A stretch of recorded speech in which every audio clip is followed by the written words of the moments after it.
Welcome to my channel, where there are interesting and equally sensational stories.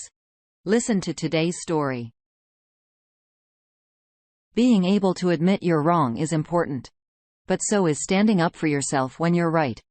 When you stand up for yourself, you're standing up for everyone who will follow your positive example. Today on our space, we stand tall and strong. Up first, a father doing what's right for his daughter. 2 months in, I'm still struggling every day, but I'm motivated by my daughter. I caught my wife in an affair 2 months ago. We had been together 9 years. Married for 5. I'm 28 now, so we met rather young and did a lot of learning and growing together. She always had guy friends that she would talk to, so when she mentioned that she was catching up with someone from her past, I didn't think too much of it. Honestly, I should have taken that as a red flag throughout the years. But me being a chill guy and not the jealous type, I didn't make a big deal out of it. We've been struggling in our marriage for the past 2 years now. I've made a lot of mistakes. Not cheating.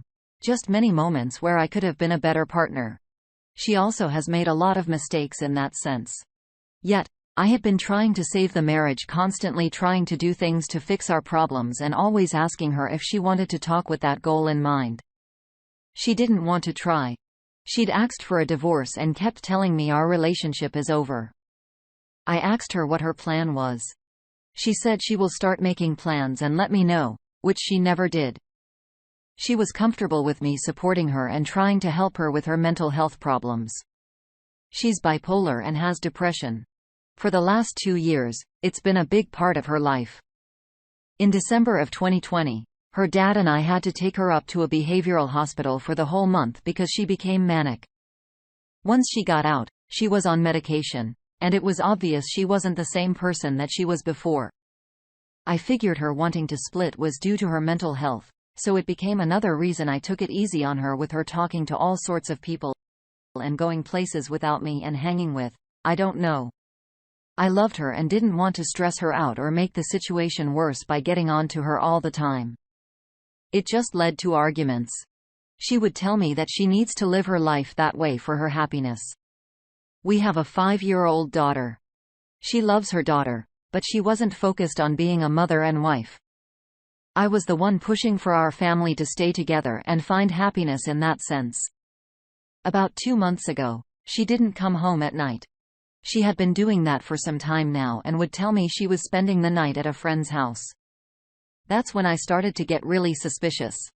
She walked in the next morning, and I asked if there was something that I need to know. She said no and went to bed. For the first time in 2 years, she left her phone open, and I told myself it's now or never. I took the phone and walked out of the house and started going through it. I found the guy's number, called him, no answer. Then I saw the messages. Proof that they had been intimate. I was shattered. But I kept my composure, went back into the house and confronted her. She was like a deer in the headlights.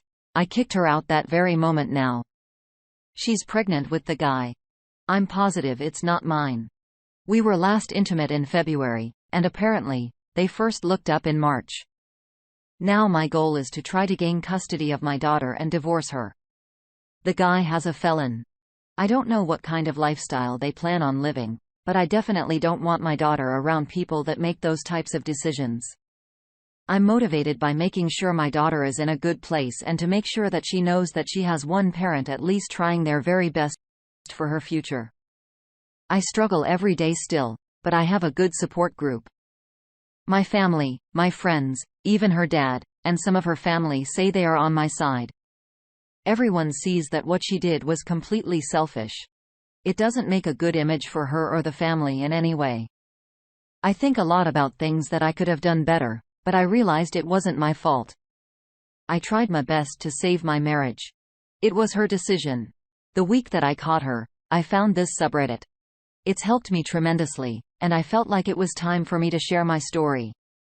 It motivated me to hit the gym, as well as concentrating on productive activities to distract myself from all the overthinking and to better myself for my future and my daughter's future. Thank you all for your time. Oh, man, OP, I'm so sorry this has happened to you. You and your daughter don't deserve that. You've been through a lot. I think your main priority should definitely be your daughter, and you're right to try to protect her from whatever life your ex is going down. I think you did all you can. And the fact that you're even taking responsibility for things that you didn't do right is showing huge emotional maturity. It takes two, and we have to take responsibility for our own wrongdoings. She made her choices, and she was quite clear on the fact that she wasn't interested in working on the relationship. I mean, she got pregnant with another man. That's not necessarily being invested in a marriage. Update 6 months in. The holidays are going to be difficult.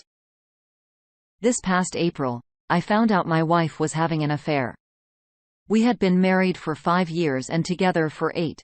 When I found the evidence on her phone, I promptly kicked her out of the house that very day. That same week, she ended up getting pregnant by the affair partner, who was a felon. We have a 5-year-old girl together. My soon-to-be ex-wife was putting my kid around him. He has a 10-month-old. So she was using the excuse of having my kid with him so the baby could have a playmate. I told her that if she wants to have time with her kid, then it needs to be just her and my daughter. Not them. Well, both of them didn't want to listen to me. I filed for divorce and filed an injunction against her that said she cannot put my daughter around him. If she does, then she would be committing a crime. It seemed to have worked. It also seemed to have caused a rift between them. Enough to where she asked her dad, and she could move in with him. Since she had nowhere else to go where she felt safe.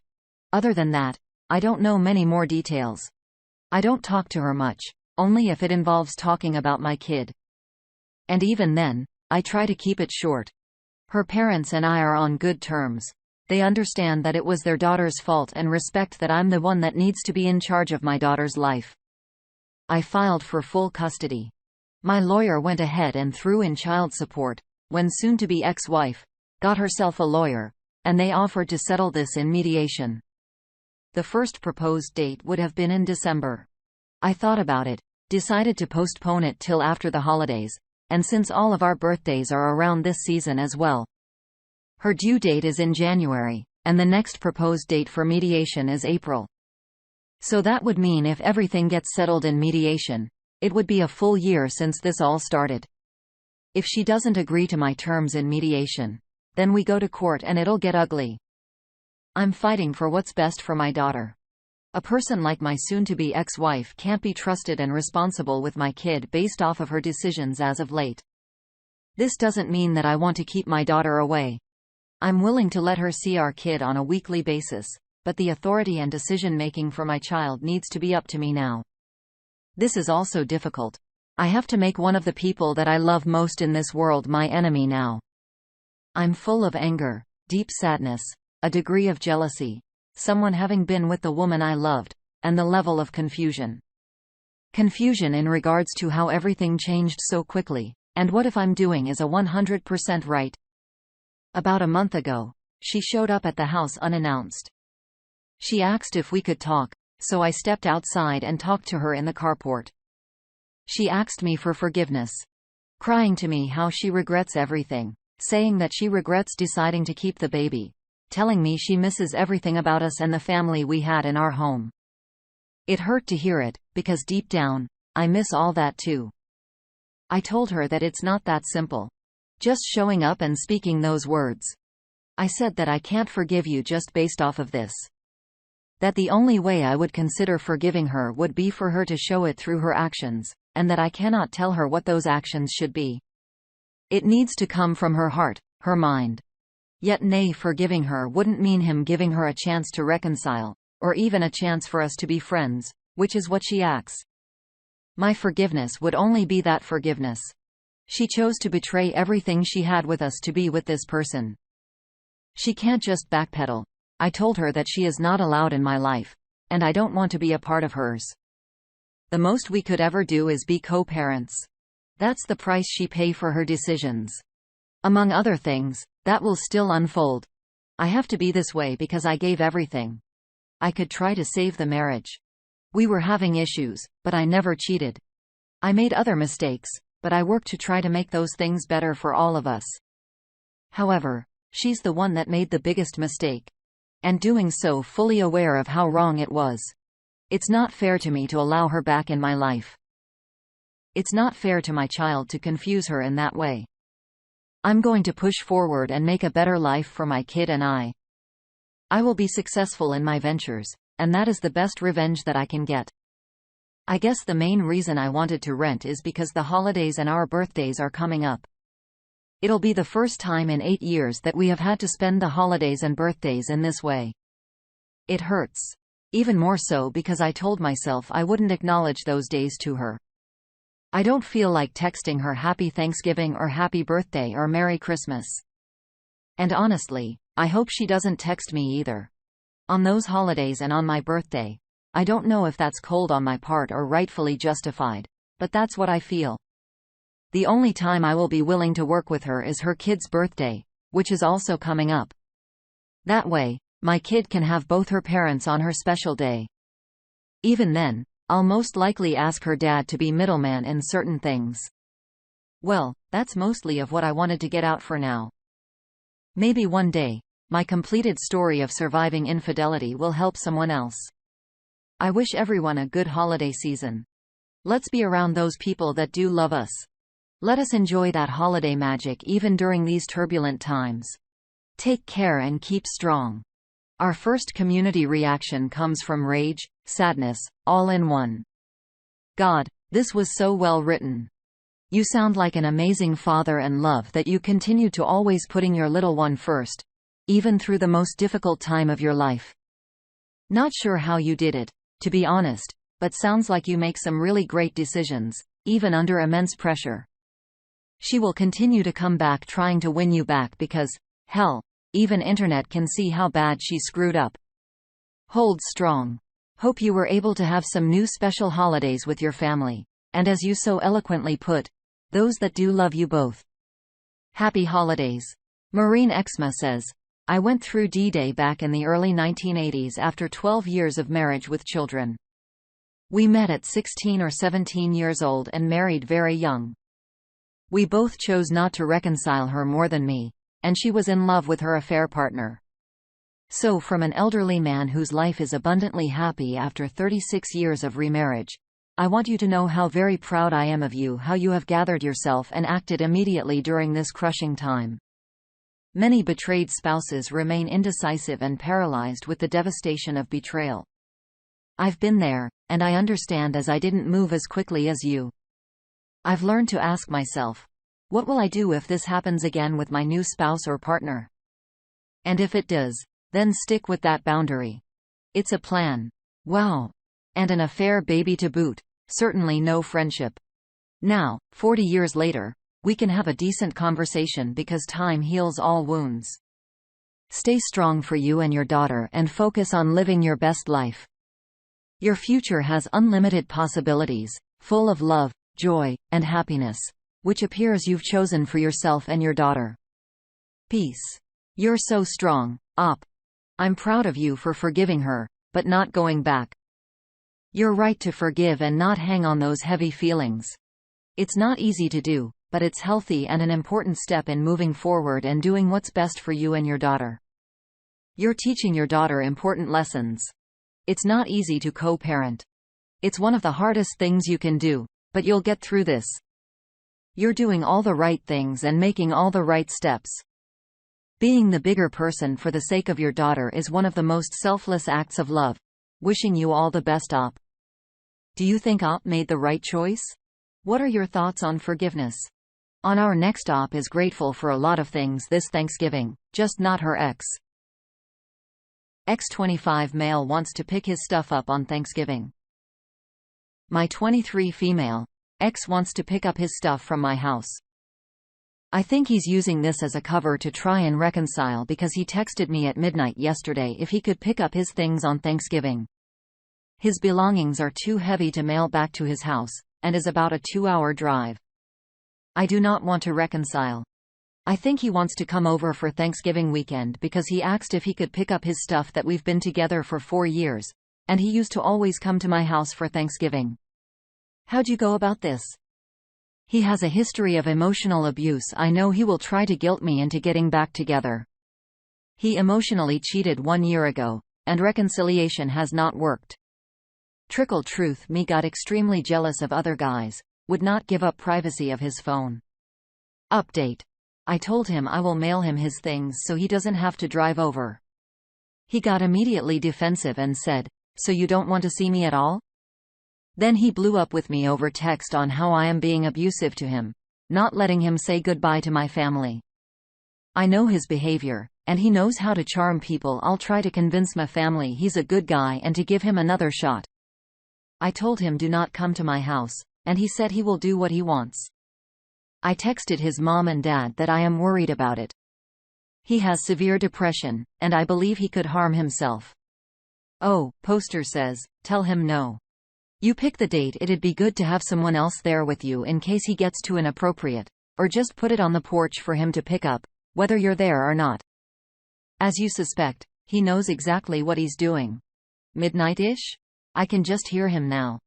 Oh, it's so late. I can't make the 2-hour drive back.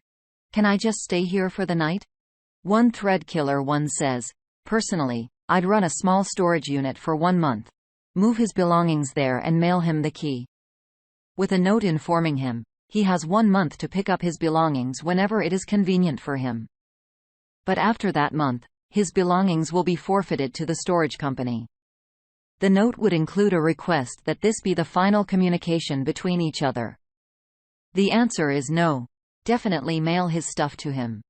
The fact that he blew up on you is a huge red flag, and it means you definitely made the right decision in leaving him. Midnight seems like an odd time to be messaging someone for something like that. Very curious. And the fact that he said that you're not letting him say goodbye to your family. Sucks to suck. Buddy. Don't always get to say goodbye. Up next, divorce papers signed, sealed, delivered. Sign the papers today. I'm proud of myself. As the title says, I just wanted to share this little island of wind in my ocean of sadness and fear. Context. My ex left our home 2 months ago to be with his affair partner. I'm heartbroken and struggling to overcome all the gaslighting and blame shifting. Over the last few weeks, I've been trying to actively distance myself from him. I'm not trying to find out how he is, only interacting with him about necessary stuff, but no small talk. Not giving him information about my life, etc. It's been hard, but I also feel it is right for me at the moment. Today, we signed our divorce agreement. Although it feels unfair that he gets to walk away with 50%. I feel proud of myself for standing my ground during the negotiations. I got everything I could out of this. The lawyer asks if there was anything left we wanted to say to each other. Of course, I have plenty to say to him in my head and heart, but I just said, no. It was his turn, and he stated that he felt I was acting cold towards him and that was unfair, that he hoped we could be more amicable toward each other. I got the chance to respond. I hadn't prepared anything, but I decided to respond anyway. I said, I just don't see the need to spend my energy on you or becoming friends with you. I'd rather spend it on other things and people. He said he felt judged, painted as this horrible person. I said, I'm not saying anything about the kind of person you are. I'm just observing how you treated me while I was your partner, and I don't expect you to treat me any better as a friend to going forward. I have the right to decide not to put myself in that position, and I left after that. I feel like I struck a good balance between saying what I wanted to say without making it too long and bitter. I acted indifferent toward him and his desire to become friends. I don't feel indifferent, but I'm faking it till I make it. And in some moments, my feelings are starting to align. Still got a long way to go, but I'm heading in the right direction. Nate Coops chimes in first. Well done. Seriously, your response was awesome. Like you said, you struck a wonderful balance. You also sound like the better person by far. Go live your best life and F him. 202256 says he cheated, betrayed your trust and marriage, and he wants amicable and is upset as being seen as this horrible person. Okay. His fifis are hurt. Have very sad for him. You should be extremely proud of yourself. And, yeah, you're absolutely right. If he didn't treat you right when you were married, why would he treat you any different as a friend? He'd be the worst kind of friend. You don't need that in your life. He gaslit you until the very end. But after signing those papers, you don't have to have anything else to do with it. So long, so you never AP. Have you tried to be friends with an ex? Did it work? Thank you for joining us today on our space. Like and subscribe and hit that notification bell so you don't miss our next video. If you want to listen to more stories from me, check out our lounge where I feature a larger variety of non-GD related stories. Until next time.